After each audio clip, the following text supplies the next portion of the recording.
Assim diz o Senhor: ora, naqueles dias, crescendo o número dos discípulos, houve uma murmuração dos gregos contra os hebreus, porque as suas viúvas eram desprezadas no ministério cotidiano. E os 12, convocando a multidão dos discípulos, disseram: não é razoável que nós deixemos a palavra de Deus e sirvamos às mesas. Escolhei, pois, irmãos, dentre vós 7 homens de boa reputação, cheios do Espírito Santo e de sabedoria, aos quais constituamos sobre esta necessidade. Mas nós perseveraremos na oração e no ministério da palavra. E este parecer contentou a toda a multidão, e elegeram Estevão, homem cheio de fé e do Espírito Santo, e Filipe, e Prócoro, e Nicanor, e Timão, e Pármenas, e Nicolau, prosélito de Antioquia, e os apresentaram ante os apóstolos, e estes, orando, lhes impuseram as mãos, e crescia a palavra de Deus, e em Jerusalém se multiplicava muito o número dos discípulos, e grande parte dos sacerdotes obedecia à fé. Amém. Meus irmãos, aqui esta noite eu gostaria de olhar para esse texto e meditar a respeito do seguinte tema: unidade na diversidade. Mas para que nós venhamos entender o que de fato está acontecendo aqui no capítulo 6 do livro dos Atos dos Apóstolos, precisamos, e seria bom recordar, aquilo que acontece nos 5 capítulos anteriores, ou melhor dizendo, nos 8 capítulos, nos 8 primeiros capítulos do livro de Atos dos Apóstolos, que falam a respeito de como existia, de como veio a existência, de como surgiu, qual era o modo de vida e quais os desafios que os nossos primeiros irmãos na fé enfrentavam. No capítulo 1, temos o relato dos últimos momentos do Senhor com os seus discípulos antes da sua subida aos céus. No capítulo 2, vemos os discípulos em Jerusalém aguardando o cumprimento da promessa do Pai, que era a descida do Espírito, e o primeiro mover do Espírito na igreja, conduzindo-os a anunciar o Evangelho, onde é manifesta cerca de 3.000 conversões.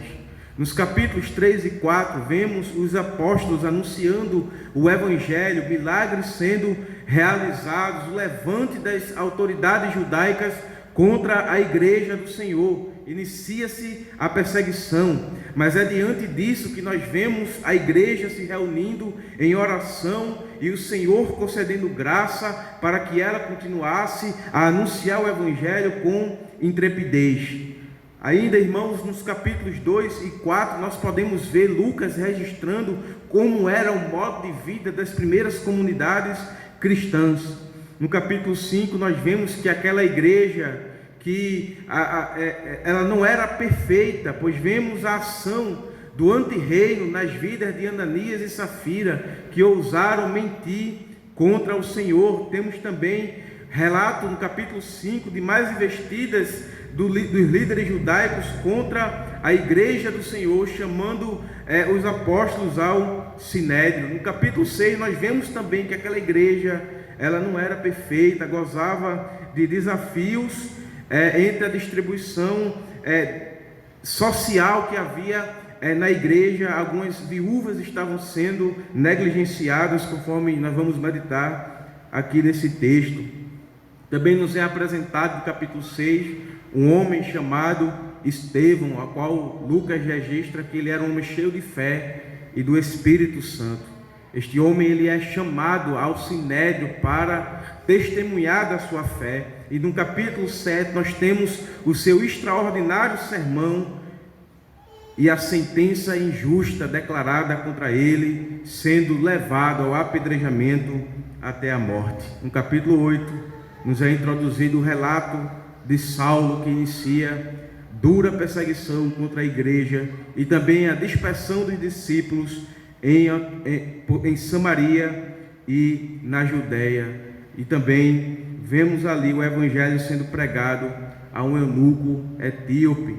Mas, meus irmãos, quando nós olhamos para esse panorama geral dos primeiros 8 capítulos da igreja primitiva, nós vemos que desde o princípio a igreja ela teve seus momentos de bonança e também seus momentos de tempestade.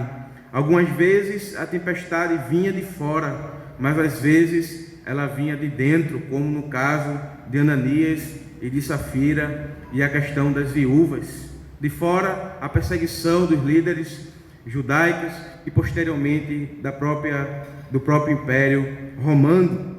E é justamente, irmãos, isso que nós devemos considerar ao olharmos aqui para o capítulo 6. Está acontecendo um momento turbuloso na vida da igreja, dos discípulos do Senhor. O texto nos relata um problema que surge na igreja por causa da acepção de pessoas.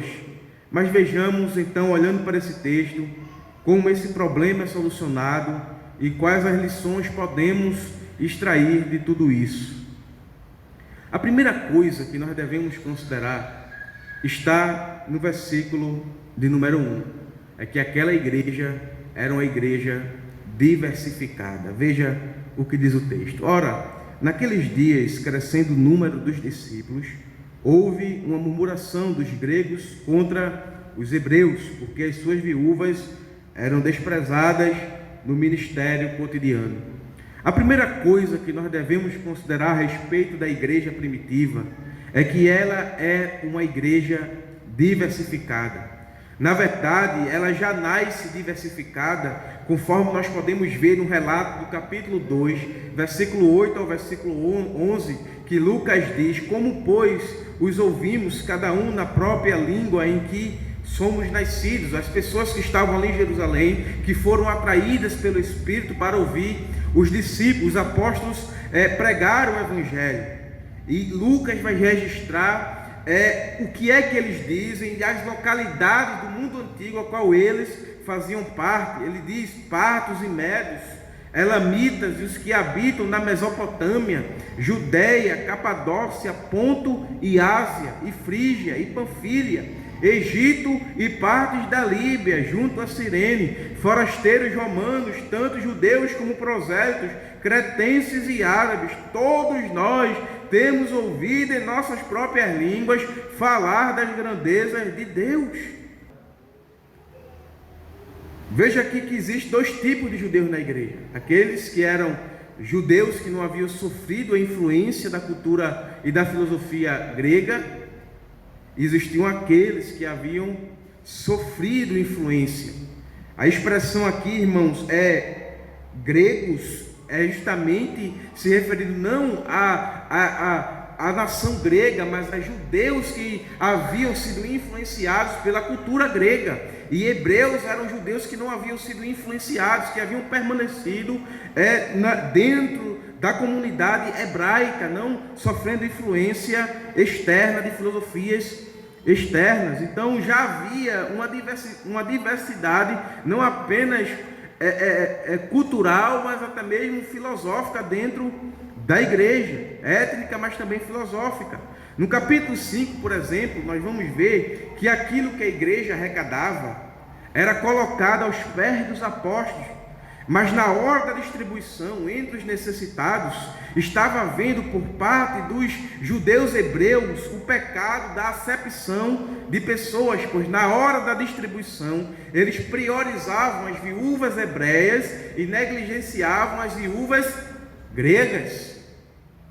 E este fato levou os irmãos gregos a murmurarem contra os irmãos hebreus. É então que vemos surgir no meio da igreja um problema por causa da diversidade que nela havia. Mas de uma maneira extraordinária, o Espírito Santo conduz aquela comunidade a chegarem a uma resolução. E é dessa resolução que o Espírito conduziu a igreja que podemos extrair alguns ensinos que nos ajudarão a vivermos em unidade, apesar da diversidade que há entre nós. Pois é bem verdade que assim como na igreja primitiva, dentre nós também há uma diversidade. Pois é bem verdade que a igreja ela é composta por pessoas de níveis de instrução diferentes, com condições sociais diferentes e até mesmo com culturas e costumes diferentes. Ninguém aqui, irmãos, é igual ao outro. Cada um tem uma história, cada um sofreu influências à sua vida, cada um teve um modo de criação. Então, existe uma diversidade dentro da igreja, cultural, social e até mesmo econômica.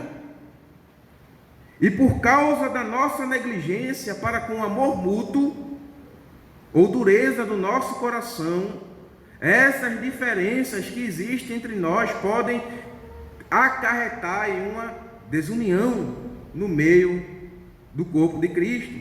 Eis a razão de considerar importante atentarmos para como nossos primeiros irmãos resolveram um problema da acepção de pessoas que surgiram em seu meio. Olhemos então para o texto e vejamos como Deus, o Espírito, conduz este problema e como ele é resolvido pelos irmãos. Primeira coisa que nós devemos considerar aqui é que Deus se utiliza da diversidade para promover unidade.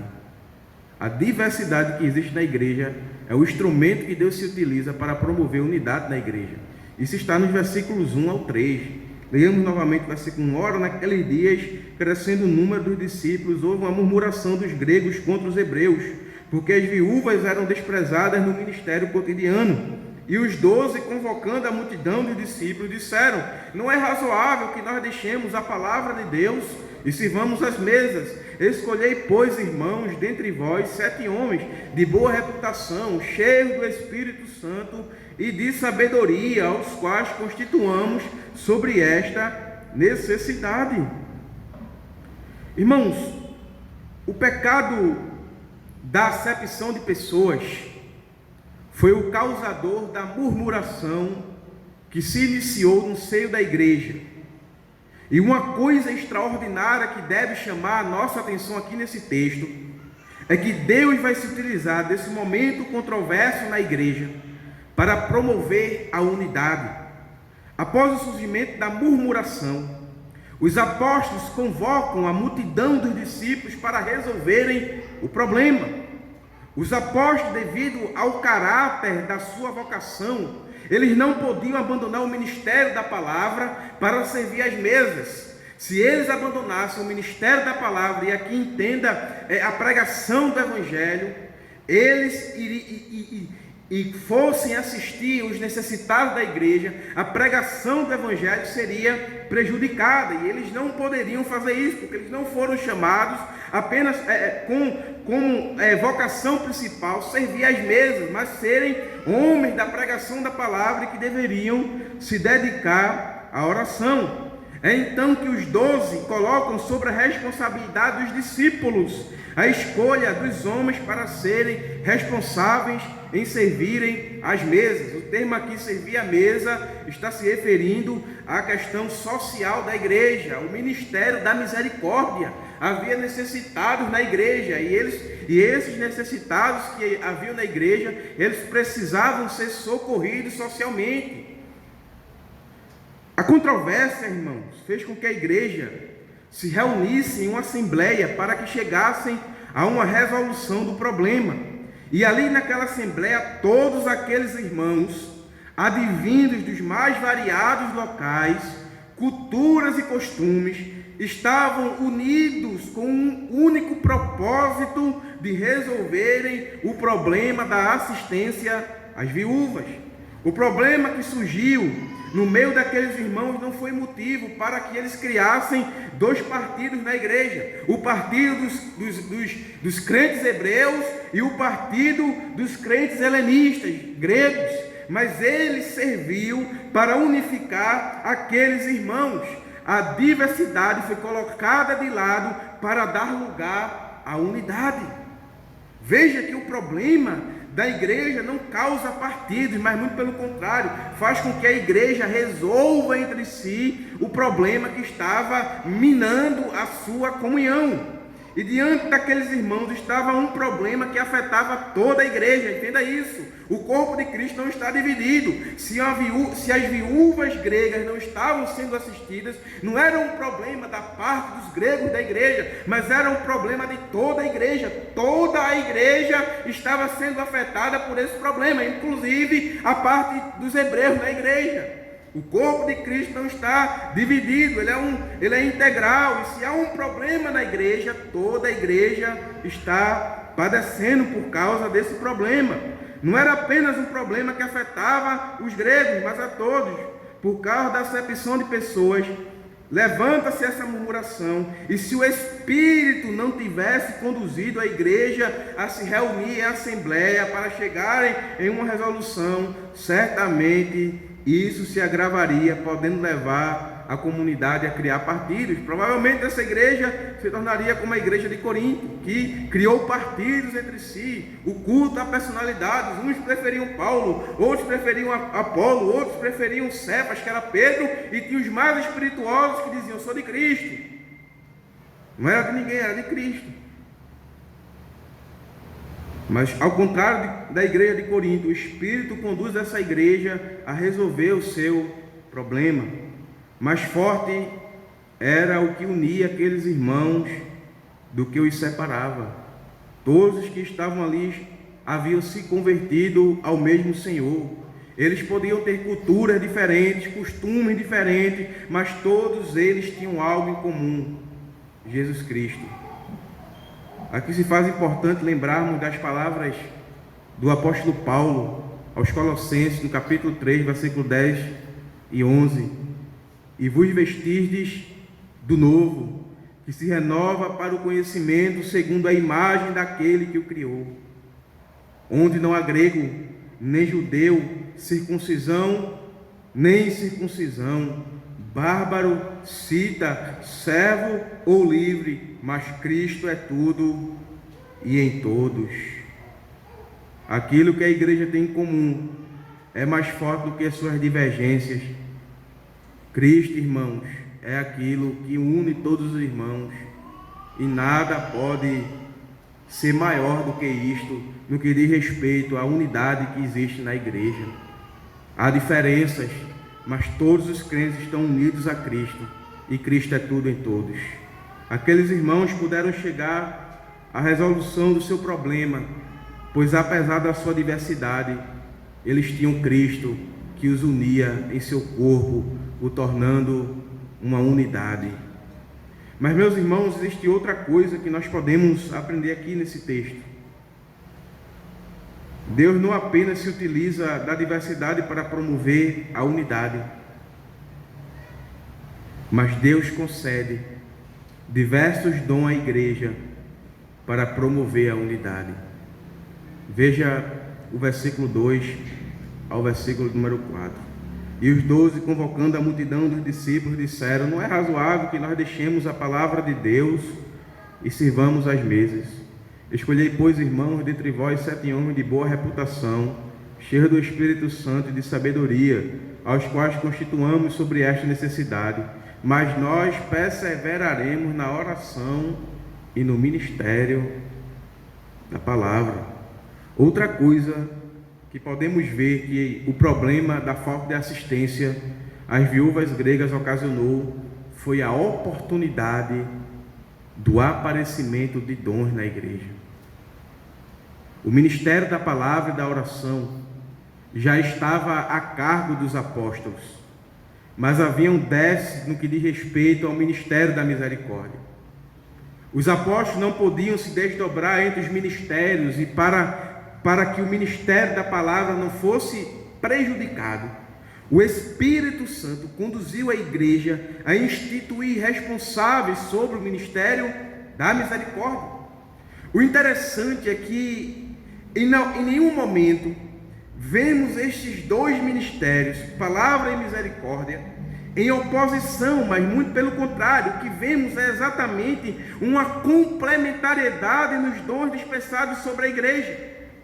O ministério da palavra e o ministério da misericórdia, eles aparecem aqui no texto não como opostos entre si, mas como dois ministérios que se complementam, que edificam a igreja e que promovem a unidade da igreja. A igreja precisava ser assistida com a palavra e nas mesas, e ambos os ministérios tinham o objetivo de suprir esta necessidade. Antes de haver o ministério da misericórdia, havia acepção e murmuração, mas após o estabelecimento dos diáconos, temos tanto a acepção como a murmuração cessaram, e isto foi essencial não apenas para estes pecados cessarem, mas para que a igreja não deixasse de ser alimentada pela palavra. E uma vez que os diáconos são estabelecidos, o problema da acepção e da murmuração chega ao fim, e a unidade que estava sendo ameaçada pela diversidade da igreja não mais estava em perigo. Isso é interessante. Veja como o corpo de Cristo é um mistério extraordinário que Deus revela para nós. Um problema ocasionado no meio da igreja é utilizado por Deus para o despertamento de dons. Não havia ministério da misericórdia, mas o problema do socorro às viúvas gregas fez com que o Espírito conduzisse a igreja a ter dons despertados, para que não houvesse mais intrigas, não mais murmurações, não mais acepções, mas também para que o outro ministério, o dom da palavra e da oração, também não fosse prejudicado. Devemos notar que em uma igreja que há falta de dons, há uma brecha para que o pecado se manifeste. Não havia diáconos, e isto fez com que a igreja fizesse acepção de pessoas e murmurasse. Uma igreja, irmãos, onde há falta de dons, é uma igreja que manqueja, é uma igreja que está propensa a cair no pecado em algum momento, porque há falta na igreja. Devemos também considerar que Deus nunca dá dons para que haja uma disputa entre os irmãos, para ver quem tem um dom melhor, ou quem melhor utiliza, como estava ocorrendo na igreja de Corinto, né? E via aqueles irmãos que achavam que o seu dom era mais importante do que os dons do outro irmão. Não, irmãos. Quando Deus concede dons à igreja, não é para que haja uma disputa. Quando os diáconos são estabelecidos, não é para que eles estejam em oposição aos apóstolos, mas para que os apóstolos e os diáconos possam agir concordes para a edificação do corpo de Cristo. E assim é para com todos os dons que o Espírito Santo ministra para a igreja. É para que a igreja seja edificada, é para que os irmãos cresçam na unidade, e é para que ela não careça de nada. Ora, não é isso que Paulo nos mostra lá em Romanos capítulo 12, versículo 3 ao 8, ele diz: porque pela graça que me é dada, digo a cada um dentre vós que não pense em si mesmo além do que convém, antes pense com moderação, conforme a medida da fé que Deus repartiu a cada um. Porque assim como em um corpo temos muitos membros, e de todos os membros tem a mesma operação, assim nós que somos muitos, somos um corpo em Cristo, mas individualmente somos membros uns dos outros, de modo que, tendo diferentes dons,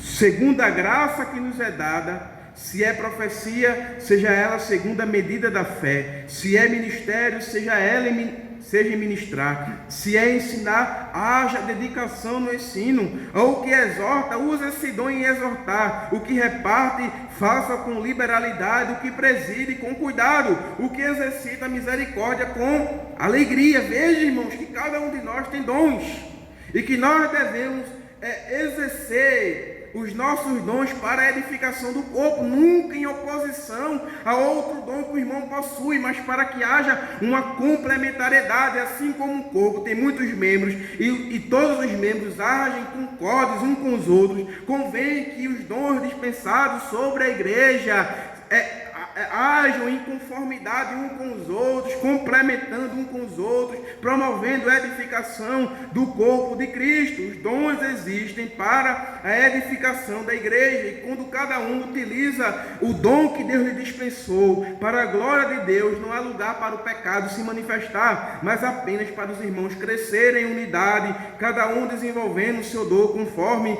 a sua vocação e a medida da graça que Deus dá.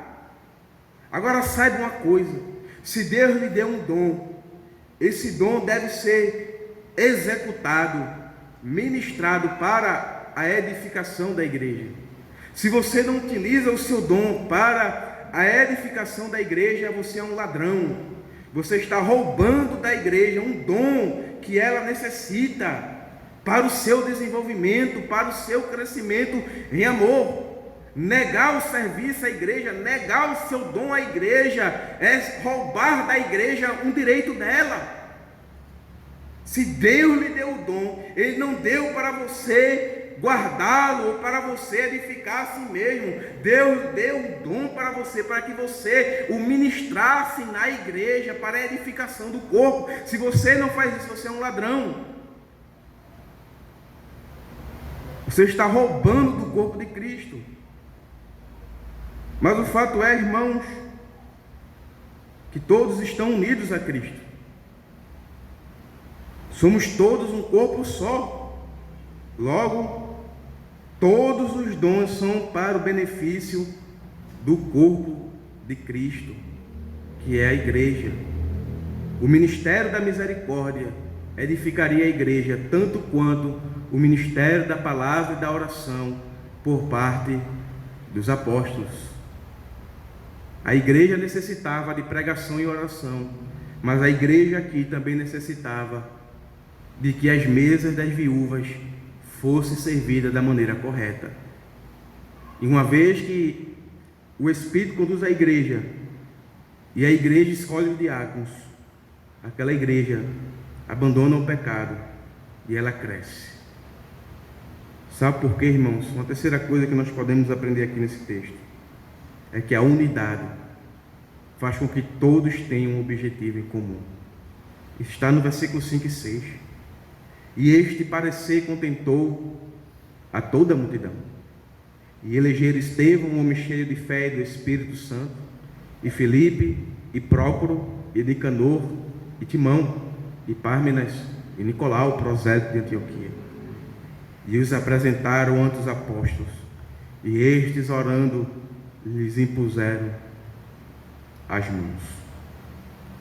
Diante do problema da falta de assistência às viúvas gregas, a igreja se reúne e, de acordo com o parecer dos apóstolos, escolhe 7 homens para ficarem responsáveis a assistirem às mesas. E o que deve nos chamar a atenção aqui nesse texto são as pessoas que a igreja escolheu para estarem à frente do ministério da misericórdia. A igreja, conduzida pelo Espírito, escolhe 7 homens de boa reputação, cheios do Espírito e de sabedoria para resolver o problema que havia surgido em seu meio. Qual era o problema? Lembremos, as viúvas gregas não estavam sendo assistidas, e para solucionar este problema, a igreja deveria escolher 7 homens. Qual é o problema, irmãos? As viúvas gregas. Sabe o que a igreja faz para solucionar o problema? Escolhem 7 judeus gregos. E sabe por que nós sabemos que eram 7 judeus gregos? Por causa do nome deles. Eram 7 nomes helenizados, o que aponta para o fato de que os 7 diáconos escolhidos naqueles dias eram 7 judeus gregos.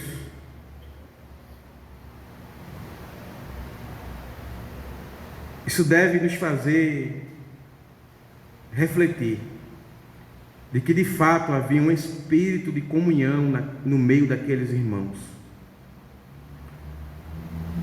Irmãos, se não houvesse comunhão naquela igreja, os judeus hebreus poderiam muito bem se opor e quisessem que os homens escolhidos para o ministério da misericórdia fossem hebreus. Eles poderiam muito bem dizer: os gregos agora não vão mais assistir as viúvas hebreias, eles vão se vingar, nós negligenciamos as viúvas gregas, e provavelmente esses homens escolhidos, que são gregos também, vão agir com a mesma moeda para conosco. Eles poderiam muito bem se levantar com esses argumentos. Eles poderiam pensar que os hebreus, que os judeus gregos iriam priorizar as viúvas gregas e negligenciar as viúvas hebreias. Mas no relato nós não vimos nenhum tipo de oposição àqueles homens que foram escolhidos. A igreja entendeu que, já que o problema estava afetando os gregos, eram eles que deveriam ficar responsáveis em administrar as mesas para que nenhuma viúva, fosse ela hebreia ou grega, deixasse de ser assistida.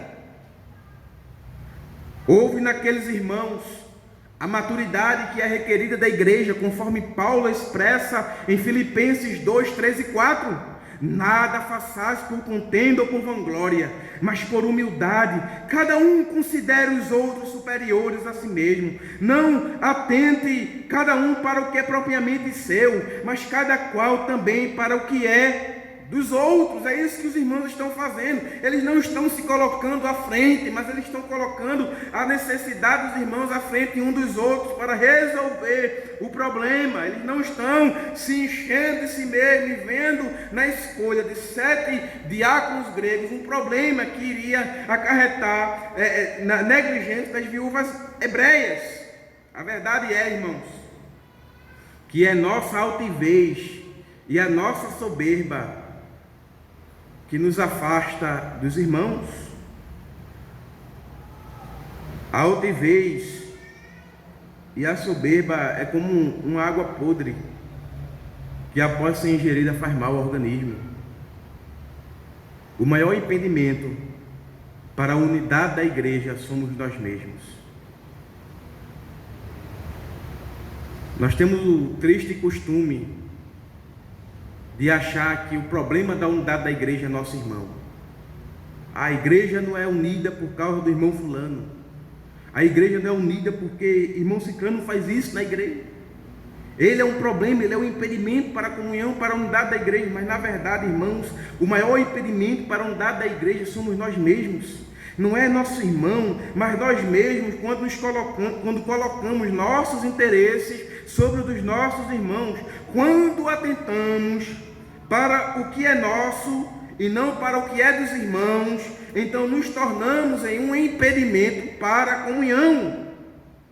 Mas quando nós consideramos os irmãos à frente de nós mesmos, quando não consideramos as nossas coisas superiores às dos nossos irmãos, quando agimos por humildade, não com contenda e com vanglória, não olhando para aquilo que é nosso, mas aquilo que é dos irmãos, então não há impedimento para a unidade. Mas quando nós agirmos com soberba, com vanglória, com altivez, então nos tornamos em pedra de tropeço para a unidade da igreja. Você é o maior impedimento para a própria unidade da igreja, não é o seu irmão. Cada um deve olhar para si mesmo e considerar o outro irmão à frente de si mesmo, para que a igreja não sofra pela falta de unidade. Quando a igreja está unida, não há falta para a comunhão da igreja, pois todos estão sintonizados no mesmo objetivo, amar uns aos outros. Aquela igreja, irmãos, ela estava em unidade, porque ao se reunir, eles não contenderam uns com os outros, não colocaram os seus desejos à frente dos outros, mas simplesmente olharam para o problema, identificaram o problema e chegaram a uma resolução que era mais benéfica para todos os irmãos. Tudo estava em comum entre aqueles irmãos. Mas há uma última coisa que nós podemos aprender aí no versículo 7. a respeito da unidade é que a palavra de Deus é o cimento, a argamassa da unidade na diversidade da igreja. Lucas diz aí que crescia a palavra de Deus, e em Jerusalém se multiplicava muito o número dos discípulos, e grande parte dos sacerdotes obedecia à fé. Por fim, devemos considerar qual é o fundamento que une os irmãos, apesar das suas diversidades. Uma vez que o problema foi resolvido, Lucas nos mostra que a palavra de Deus crescia. Ora, é justamente a palavra que une os irmãos. Não existe unidade desassociada da palavra de Deus. A palavra é o que faz com que tenhamos tudo em comum, apesar da nossa diversidade. Não é sem motivo que a primeira coisa em que os nossos primeiros irmãos perseveravam era na palavra de Deus. Atos 2,42. E perseveravam na doutrina dos apóstolos, na comunhão e no partir do pão e nas orações. A primeira coisa, irmãos, que a igreja primitiva perseverava era na palavra de Deus, a doutrina dos apóstolos. Paulo Anglada, ele comentando essa passagem, ele diz o seguinte: a primeira característica da igreja primitiva que Lucas destaca é a perseverança na doutrina dos apóstolos. Isso implica que, por mais importantes que sejam a oração, o partir do pão e a comunhão cristã, a perseverança na doutrina apostólica é essencial. A comunhão cristã não pode ocorrer em detrimento da sã doutrina. O partir do pão só tem sentido quando é elucidado pela revelação bíblica acerca do significado expiatório e redentivo da morte de Cristo na cruz. A oração se fundamenta nas verdades bíblicas fundamentais acerca de Deus, de Cristo e do Espírito Santo. A palavra, irmãos, era essencial para a vida em unidade. Ela é a palavra que dita como os irmãos devem viver. Aquela comunidade tinha como alicerce a palavra de Deus. Sem a palavra de Deus, aqueles irmãos ruiriam no pecado. A comunhão, ela está alicerçada na palavra. O partir do pão, que é a ceia, está fundamentado na palavra. As nossas orações devem estar de acordo com a palavra. O que une a igreja, o que sustenta a igreja é a palavra de Deus. Sem a palavra de Deus não há unidade, porque é justamente a palavra de Deus que mostra à igreja que existe somente um modo de vida, uma só forma de viver para Deus, a maneira de amar uns aos outros, de viver em comunhão. É a palavra que solidifica a unidade na igreja, apesar da diversidade que existe nela. Todos na igreja confessam uma só fé. É como Paulo vai dizer, escrevendo aos Efésios, no capítulo 4, versículo 4 ao 6, há um só corpo, um só Espírito, como também foste chamados uma só esperança da vossa vocação, um só Senhor, uma só fé, um só batismo, um só Deus e Pai de todos, o qual é sobre todos e por todos em todos vós. Como é que eu sei disso? Porque a palavra de Deus me diz isso. É a palavra que vai mostrar à igreja, irmãos, como ela é diversificada, mas ao mesmo tempo vive em unidade, porque a palavra nos mostra que só há um Espírito, há uma só esperança, há um só Senhor, uma só fé, um só batismo, um Deus só, que é Pai de todos, que está sobre todos. A palavra é o cimento da unidade. Sem a palavra, nós não teríamos ciência destas verdades e nem saberíamos nos conduzir diante de um problema que ameaçasse a nossa unidade. É a palavra, irmãos, que deve nos conduzir na igreja para que a nossa unidade não se veja ameaçada. Como é que eu não coloco os meus desejos à frente dos irmãos quando eu ajo de acordo com a palavra? Quando eu tenho o meu irmão na mais alta estima, quando eu observo como é que eu não vejo meu irmão como um oposto a mim, quando eu sigo aquilo que a palavra diz da comunhão cristã. É a palavra que vai conduzir a igreja à unidade. Sem palavra só haveria lugar da igreja para manifestações de pecados. que militariam um contra os outros dentro da igreja, mas a palavra santifica a igreja, mostra o propósito da igreja e une a igreja, apesar da sua diversidade.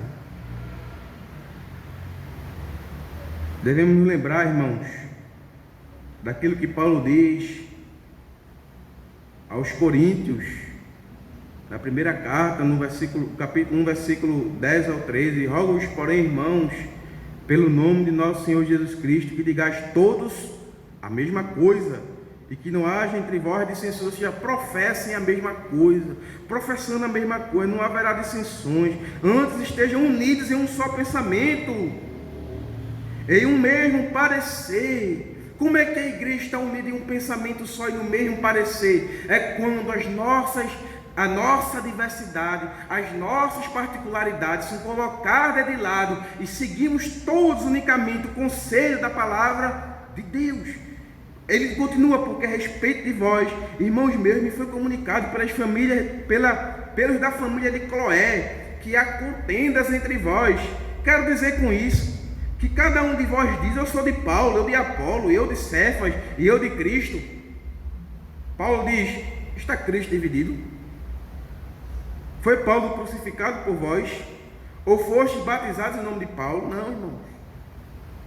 Cristo não está dividido. Ninguém foi batizado em nome do pastor da igreja. Não foram os pastores que morreram na cruz. Cristo não está dividido. Quem foi crucificado foi Cristo, e fomos todos batizados em Cristo. Logo, não deve haver desunião no meio da igreja, porque todos estamos unidos em Cristo. Para Paulo não havia motivos para os irmãos estarem em compartilharismo, pois aquilo que os unia era literalmente a palavra de Deus. Cristo, irmãos, é a palavra de Deus, e Ele é o fundamento de toda a diversidade, de toda a unidade na diversidade que há na igreja. Cristo, irmãos, a palavra de Deus, Cristo, é o fundamento da unidade cristã. Estamos todos unidos a Ele, somos um só corpo, e para vivermos em unidade, nós precisamos observar o que diz a sua palavra, a sua voz para nós. Que Deus, irmãos, Ele nos conceda a sua graça, que Ele nos abençoe e nos dê a oportunidade de vivermos na unidade, apesar da nossa diversidade. Que possamos de fato ter em nossa mente que todos nós levantamos apenas um estandarte, que é o de Cristo. Que todos nós somos membros de uma única família, que é a de Deus, que todos nós fomos regenerados por apenas um Espírito, que é o Santo, e que todos nós estamos inseridos em uma comunidade, que é a igreja, o corpo de Cristo. Que Deus nos abençoe, que Ele nos conceda a sua graça e nos dê a oportunidade de vivermos em unidade na diversidade, apesar das dificuldades. É capaz, irmãos, Deus dá esta graça à sua igreja. Que Ele nos abençoe.